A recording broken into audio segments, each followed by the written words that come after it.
Hi, buddy. It is so great to see you, Good bud. to see you, too. Welcome back to the show. Thank you. You know, it was fun. I got to spend a little time with you after the Odyssey. A few weeks ago, our friend has a summer party with all the families, and we got together. Yeah. And you were nice and fun, as always. We sang karaoke together. Yep. And it was so funny. We had breakfast together at this big table, and I was eating breakfast with you, and I go, hey, bud, and we're talking, and I go, you go, what are you doing today? I go, I'm gonna go on a hike. You wanna come? And do you remember what you said? I think so. Yeah. I said, no. Didn't elaborate. That was the end of it. I go, okay, fair enough. You kept it quick, there's short and no sweet. elaboration needed. Like, I knew what I wanted to do that day, which was not go hiking.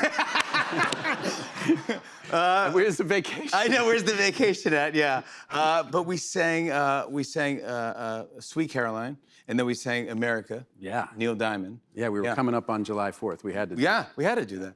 But you're in World Cup madness, right? Are you? Oh, yeah. Because your wife is from Argentina. Yeah. Wow. Yeah. So you're into it. But then you also have a connection with Spain.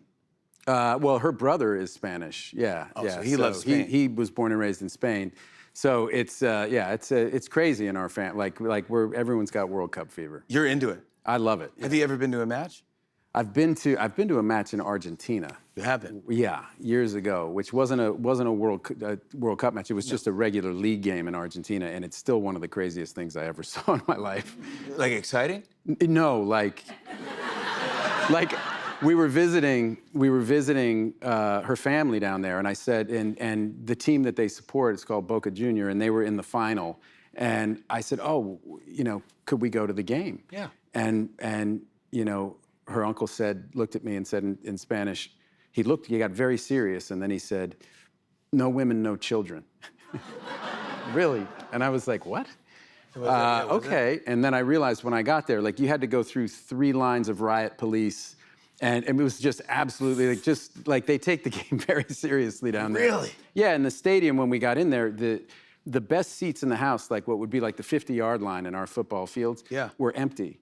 And it was empty from like the 50 all the way to the 10 on each side. And I realized, and so everyone was sitting kind of basically in the end zones. Yeah. Like our side and their side. And I realized that was the distance they could throw things at each other. Right? So, and it was the most, and so our team won, and at the end, you know, they did the trophy presentation, and all our fans were still there. And then I turned to Hector and I said, hey, can we go? And he goes, no, we still have like 10 more minutes. And I said, what do you mean? And they were like, they give the other people a head start. Wow! Yeah. That's a real experience. So it's very serious. Holy yeah. So moly. when the country's team plays, it's like. Can you imagine? Yeah, no. Oh It's my God. Another level. All right, well, I'm happy that you're here. I want to talk about The Odyssey. Finally, it's out. It's coming out this weekend. Yeah. It's a big deal. Yeah. You were fantastic in it. Here are some reviews. View says the epic fantasy, The Odyssey, is jaw-dropping, staggering, and the must-see cinematic event of the summer. Leading a stellar cast, Matt Damon gives Odysseus everything in a career-best powerhouse performance. Matt Damon! Come on! Dude. Mom! No, I know, I like your mom. But No, I mean, you called my mom, and that's what she said. She gave you this review. Yeah. You know I love you in everything you do. You're one of my favorite actors, but this thing is epic. It's unbelievable. You're fantastic in it. I wish I saw it before I saw you on vacation, because I would have asked, did you go crazy on this film? In some scenes, yeah. But because he was supposed to. How long did you but, film this? It was like 6 months. Yeah, it was really, it was the hardest, most challenging movie I've ever been a part of, but it was hard for everybody. Like the crew, I've never been more proud to be a part of a crew.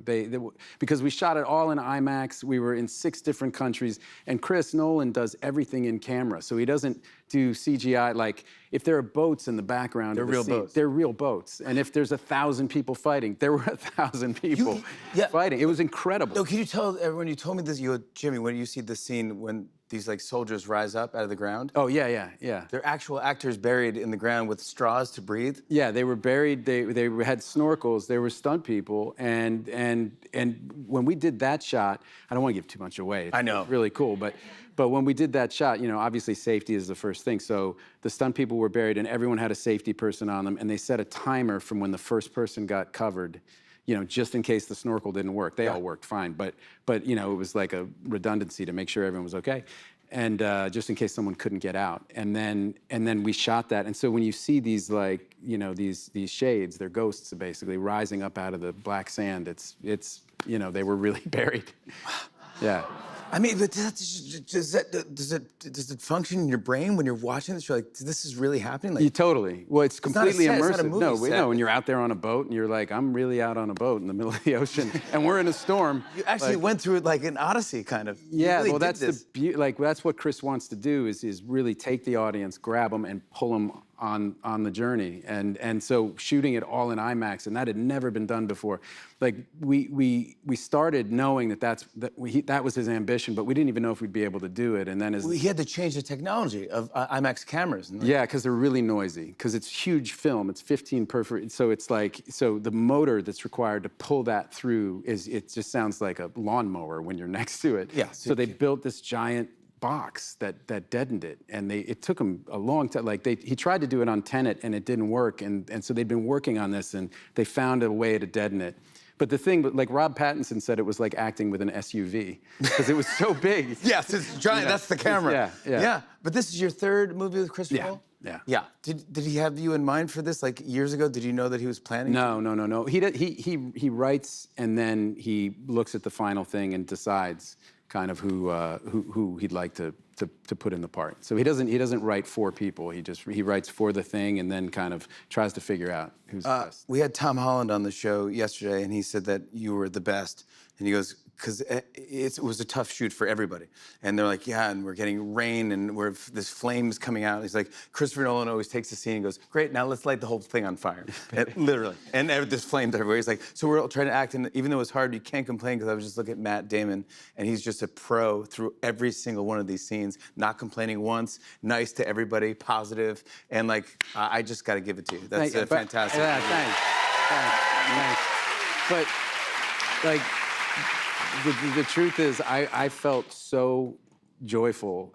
Like it was such an opportunity. It was the role of a lifetime, and to be able to do this story, which is just 3,000 years old almost, and it's like it's been with it, and to do it at this scale with this group of people, it was like I was so happy to be there. I really, it wasn't me being professional. I was just kind of gleeful the whole time. Really, yeah. He told me there was a little miscommunication with your acting when you had a scene together. Do you know what I'm talking about? Yeah, it's not in the movie.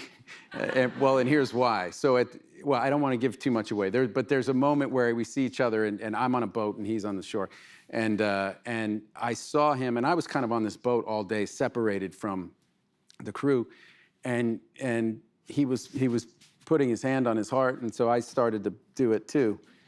And at the end of the day, we reconnected, and I was like, yeah, that was, was that Chris told you to do that? Put your hand on your heart? And he goes, my costume was choking me. So it's like I was So you're pulling doing this back to him, like, and no, from where I was standing, I'm nearsighted. From where I was standing, I thought he was like saluting me. That it was like a father-son moment. So funny, man. Needless to say, it's not in the final film. That's so good. How did Chris even direct you? Because it's a lot of like, there's people yelling, there's things, there's like wind and rain and waves, and do you have megaphones? Are you yelling? No, he's right there with you. So he's always like 5 feet away. He's with the camera the whole time. Yeah. It was one of the really reassuring things, like when you're getting battered and you're wet and you're cold, you see the crews going through it, and that gives you energy. But you look over, and Chris Nolan, who's got the hardest job on the set, I mean, directing is by far the hardest job. He's got the most responsibility, the most pressure, and he is looking like a drowned rat next to you. You're like, all right, well, I'll follow this guy. It's worth it, man. What a beautiful movie, and congratulations on that. How do we set up the movie if anyone doesn't know the story, and who do you play? Okay, so the movie is The Odyssey, and I play Odysseus, and Odysseus is a hero of the Trojan War. They go off to fight the Trojan War. That goes on for 10 years till Odysseus comes up with the idea for the Trojan horse. That ends the war, but then Odysseus goes on this odyssey to get home. It takes him 10 years Another to get 10 home. years. Another 10 years to get home. Meanwhile, his wife, they've parted ways now for 20 years, and she is holding down the fort. And there are all these suitors who are trying to take her hand because they want to be the king and usurp her son, my son, our son, Tom Holland, Telemachus. So they're under all this pressure at home. So Telemachus then goes on a journey to see if I'm alive, because they don't know if I'm. No one knows if you're alive, and does he make it? So I'm trying to get home, and they're trying to find me. It's epic! It's so good! You gotta see it this weekend. Go to a theater and love it. I want to show a clip. Here's Matt Damon in The Odyssey. Take a look. We'll raise the sail, follow the southerly winds. Yes, sir. Agamemnon's rowing west on the known provisions route.